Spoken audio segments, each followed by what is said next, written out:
Алматы облысында ғылым мен өндіріс арасындағы ықпалдастықты арттыруға жаңа серпін берілмек. Облыс әкімдігі жанынан құрылған ғылыми кеңес алғашқы отырысын өткізіп, өңірдің ғылыми технологиялық дамуының басым бағыттарын айқындады.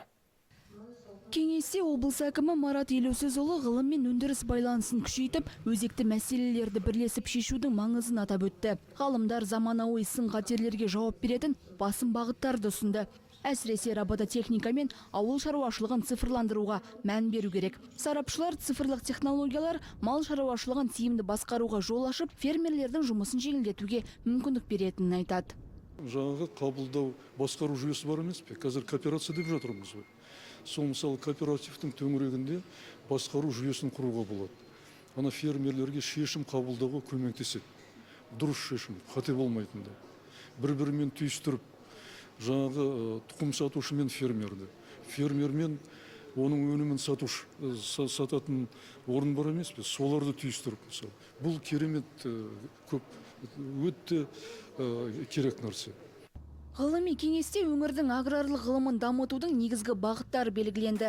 Олар селекция, органикалық және карбон егіншілігі мен тұқым шаруашылығы. Сол арқылы ауыл шаруашылығы өндірісінің сапасы мен өнімділігін арттыруға болады. Әсіресе органикалық егіншілікке ерекше көңіл бөлінуде. Бұл бағытта химиялық тыңайтқыштар мен зиянкестерге қарсы дәрілерді қолданбай, табиғи әрі қауіпсіз өнім өндіру жоспарланып отыр.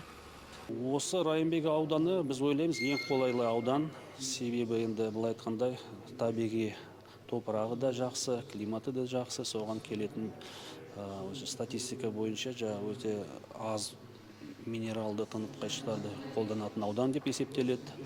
Сондықтан біз осы ауданда дамиды деп ойлаймыз. Содан пилоттық жоба ретінде биыл бастап жатырмыз жұмысты.